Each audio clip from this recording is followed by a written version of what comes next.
la revue des titres Khalifa dañ koy door rek ak l'observateur bi nga xam daal di indi si xët bu njëkk di division spéciale de la cybersécurité. L'étau se resserre autour de Kocc. L'étau se resserre autour de Kocc. La cybersécurité procède na ni ki démb benn nouvelle perquisition sous haute surveillance de la BIP waaye tamit ginnaaw bi nga xamante ne saisir neen lii de arme à feu ak ay liasses de billets ay puces électroniques yi nga xamante ne saisir neen ko ci première perquisition bi ay benn pièce de conviction gis nañ ko foofu noonu ci dëkk bi nga xamante ne fa la Kocc nekkoon waaye ba tamit au delà infraction yi nga xamante ne c'est relatif à la vie atteinte à la vie privée à la collecte illégale de données personnelles à la détention et la diffusion de contenu pornographique ainsi qu'à l'extorsion de fonds enquête boobu ñu ngi ci ciblé également li nga xamante ne moom mooy blanchiment de capitaux. ñu daal di jàll si beneen yéenekaay di yor-yor bi moom xëtam bu njëkk daal di àddu ci wàllum éducation nationale fraude à l'examen du BFM. Silence on triche impunément loolu la yor-yor si xëtam bu njëkk indi mu ne maanaam bokk li nga xamante ne moom mooy Alioune Diouf di CUSEMS moom nee na laxisme bi nga xamante ne surveillant yi gis na faire nañ part mooy dénoncé nañ ko ki nga xamante ne mooy correcteur dénoncé nañ parce que dañ gis ay copies yu bëri yu identique waaye ba tey ki nga xamante ne moom mooy communiqué irresponsable du ministre Guirassy mu ne il faut également noter que ces 26 cas au total représentent 0,012% rapporte li nga xamante ne moom mooy par rapport au nombre de candidats daanaka boo xoolee ba tey ci xët bu njëkk bu yor ñu ngi wax tamit ci li nga xamante ne mooy douane sénégalais mu ne plus de 3,5 milliards en billets noirs et faux médicaments saisis. ñu daal di àddu ci benn yéenekaay di tribune moom daa ne di si xëtam bu njëkk Dio Sonko Diomaye ak génn bu Cheikh Thioro Mbacké qui évoque les négociations avec Macky. Diomaye ne peut pas avoir raison sur Sonko. Lors des négociations, Macky a dit qu'on ne lègue pas le pouvoir à une personne de la même génération waaye tamit même dans l'hypothèse d'un accord politique en coulisses ki nga xamante ne mooy Sonko dina sortir toujours li nga xamante ne mooy la tête haute loolay kàddu ki nga xamante ne mooy Cheikh Thioro Mbacké waaye ba tey ñu ngi wax tamit ci université d'été du parti PASTEF mu ne la grosse bourde du ministre Birame Souleye Diop quiconque insulte Sonko insulte-le waaye loolu la wax kii di Yoro Dia mu ngi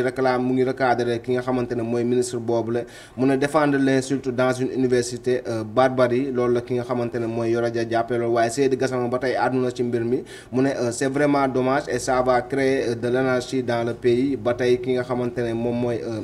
waa kii comment dirais-je le journaliste Nanko Bakayoko mu ne quand un ministre encourage l'insulte une dérive inquiétante au sommet de l'État loolu la ki nga xamante ne mooy Nanko Bakayoko wax ci journal boobu la Tribune. beneen yéenekaay la ñuy àddu di Les Échos moom xëtam bu njëkk daan na indi kii di Cheikh Thioro Mbacké tension au sein de Pastef fonctionnement de la justice waaye tamit Abdou Mbow mi xibaar ne meeting de remobilisation de l'APR à Paris. Tension au sein de PASTEF, fonctionnement de la justice. Cheikh Thioro avertit Diomaye et réclame un remaniement. Ba tey mu ne peu importe ce qui pourra se passer entre eux Diomaye du mas a am raison ci ki nga xamante ne moom mooy Sonko waaye tamit certains magistrats hommes de tenue ñoom dañuy vouer haine bu metti haine bu viscérale par rapport ak ki nga xamante ne mooy Sonko ak parti bii di PASTEF waaye ba tey mu ne nous devons nous séparer des alliés et gouverner seul loolay kàddu ki nga xamante ne mooy Cheikh Thioro Mbacké waaye tamit mu ne j'aurais jamais cru que Pastef ferait plus d'un an au pouvoir sans que les dossiers des victimes ne soient élucidés waaye ba tey ci meeting de remobilisation de l'APR à Paris kii di Abdou Mbow mu ngi chargé bu baax a baax rythme bi ba tey tamit mu ngi annoncé benn contre-offensive mu ne tamit mu ne le pays vit l'une des périodes les plus sombres de son histoire ba tey ki nga xamante ne moom mooy Abdou Mbow mu ne il y a une réelle volonté d'installer au Sénégal une violente dictature ba tey ki nga xamante ne Abdou Ngam muy or tamit ki signifie opération de reconquête dinañ ko lancer pour bouter li nga xamante ne mooy régime bi dehors waaye ba tey en 2029 la violente parenthèse de Pastef sera définitivement fermée loolu ay kàddu ki nga xamante ne mooy Abdou Mbaye fële ca meeting de remobilisation bi am fële ca Paris bu APR. beneen yéenekaay di Walf Quotidien moom daal nay àddu si Birame Souleye Diop qui fait l'apologie de l'insulte. Dérapage ministériel Birame Souleye Diop ginnaaw kàddu yi nga xamante ne yëkkati na ko ci université bi mu ne maanaam képp ku saaga Ousmane Sonko saaga leen ko en retour loolu ki nga xamante ne mooy Walf Quotidien mu ne le dérapage ministériel waaye ba tey ci journal boobu noonu ñu ngi gis li nga xamante ne éducation de le petit enfant ñu ne comment les mamies comblent l'absence des parents ba tey ci li nga xamante ne moom mooy journal boobule di Walf Quotidien. Endettement en eurobond 5,825 milliards de francs de dollars empruntés en 12 ans. beneen yéenekaay di Le Quotidien moom daan nay àddu ci xëtam bu njëkk wàllum insécurité alimentaire. Plus de 1,2 million de personnes en crise 9 départements à l'est et nord et au nord touchés daanaka boo xoolee ci journal boobu la kii nga xamante ne mooy Le Quotidien moo wax na tamit ci li nga xamante ne mooy insécurité alimentaire waaye ba tey apologie de l'insulte Birame Souleye Diop enchaîne les mots ba tey tamit ci xët bu njëkk boobu plus de 96% du taux de réussite au CAMES. Lucat en pleine lumière.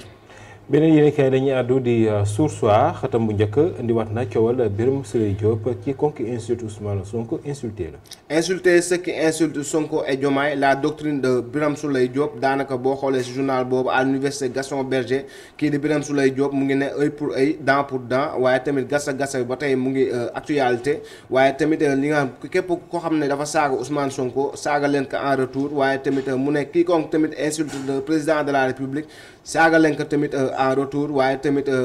ba tey sa Thiès mu ngi wax ne mu ne gatsa bi moo ko indi ci pouvoir bi waaye tamit li nga xamante ne moom mooy c'est pas son discours virulent ki nga xam ne Ousmane Sonko la mën a ñëwee ci pouvoir bi mu ne soyez prêts à faire face à ces gens li nga xamante ne mooy ce que pensent certains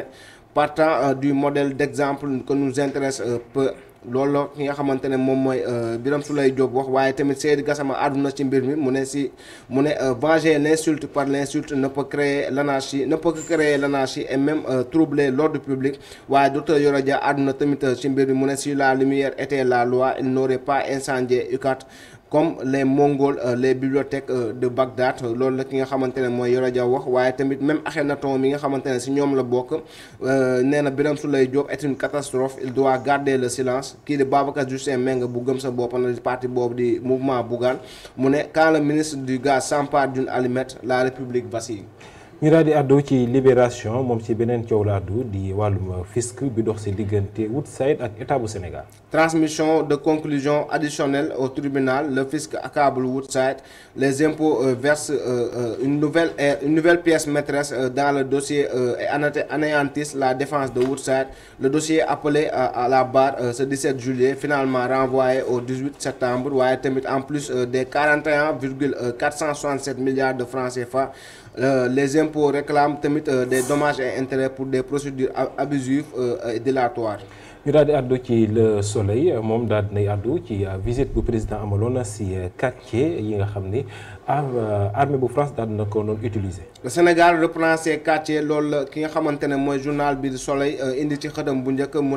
indi président Bassirou Diomaye Faye ak corps militaire boobu nekk ci ginnaawam mu nekk foofu noonu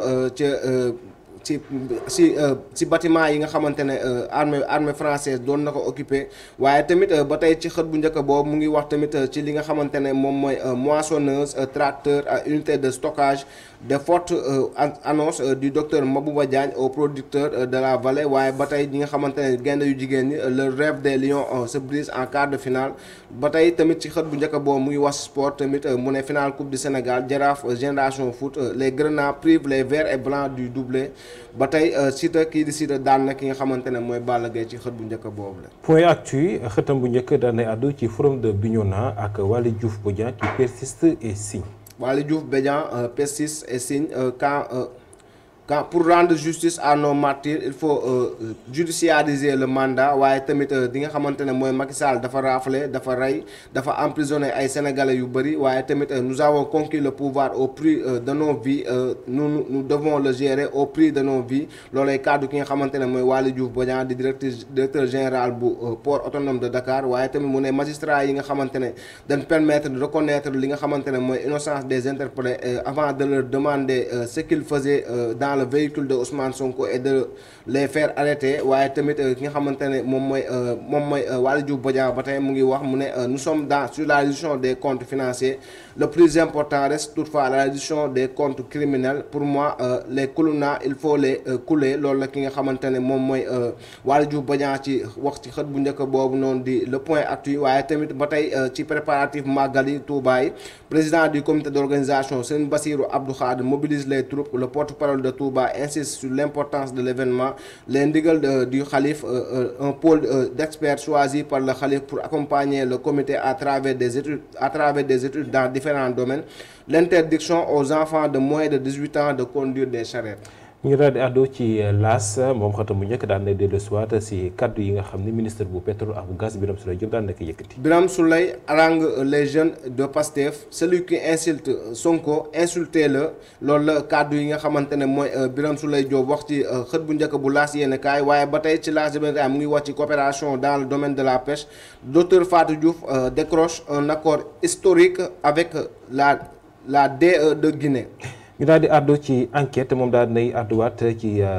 chute bu Kocc traque arrestation de Kocc Barma. La chute d'un monstre numérique loolu la enquête yéen a kaay indi ci xëtam bu njëkk mu ne il a fallu 7 ans de traque plus de 5000 plaintes pour faire tomber ki nga xamante ne moom mooy fantôme du web waaye ba tey abandon des méthodes classiques filature comment la DSC a démantelé le réseau téléphone volé réparateur indélicat jalousie ce que révèle l'enquête sur l'origine des vidéos un dossier loin d'être clos la traque continue. ñu daal di àddu si Vox Populi xatam bu njëkk kii di Serigne Mountakha Mbacké moo fa nekk Serigne Touba n'est pas Dieu le khalife en croisade contre les blasphèmes et dérives. Le khalife en croisade contre les blasphèmes et dérives loolu ki nga xamante ne moom mooy Vox Populi indi ci xatam bu njëkk mu ne Serigne Touba n'est pas Dieu loolay kàddu ki nga xamante ne mooy kàddu Serigne Mountakha Bassirou Mbacké mu ne les médias invités à plus de prudence on ne peut pas faire parler quelqu'un qui ne connaît rien de Touba sur Serigne Touba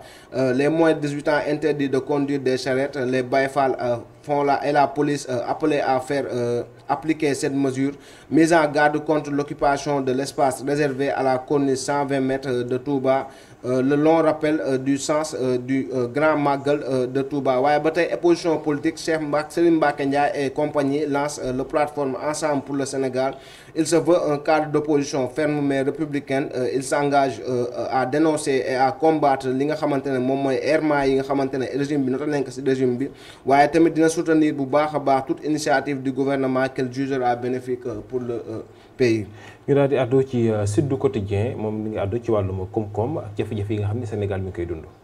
Difficulté actuelle de l'économie sénégalaise professeur Abdou Kane livre sa recette muy professeur boo xam ne professeur en économie la waaye ba tey ci xët bu njëkk boobu ki nga xamante ne mooy développement de la région de Matam le ministère de l'agriculture renforce ses interventions ba tey kii docteur Pape Fara Diallo di enseignant chercheur en sciences politiques à l'université Gaston Berger de Saint-Louis mu ne le Sénégal a une démocratie fragile car chaque régime chaque régime qui vient organise un dialogue. ñu daal di àddu ci wàllum tàggat yaram ak record mais ni si xatam mu njëkk Siteu mi daal di daan Balla Gaye. Balla Gaye 2 battu en 2 minutes 40 Siteu nouvel empereur de l'arène waaye ba tey Ada Fass mu ngi dominé ki nga xamante ne mooy Liss Ndiago waaye ci Coupe d'Afrique féminine li nga xamante ne mooy quart de finale les Lions échouent aux portes des demi parce que Afrique du Sud doon na leen par série waaye tamit Coupe du Sénégal Génération Foot Jaraaf le 3e en 10 ans pour les Grenats. dañ koy jeexale ak Rewmi Quotidien Sport ba tey ci wàllum lutte avec frappe la àddu ak victoire bu Siteu ci Balla Gaye. Siteu nouvel empereur des arènes loolu la Rewmi Quotidien Sport indi ci xëtam bu njëkk mu indi combat boobu la ki nga xamante ne mooy Siteu daan naka en 2 minutes 40 waaye tamit ba tey mu ngi wax ci CAN féminine les Lions éliminés en quart de finale. Khalifa ma lay jaajëfal bu baax si revue des titres bi nes tuuti ñu daal dellusiwaat ci ak ci commenté.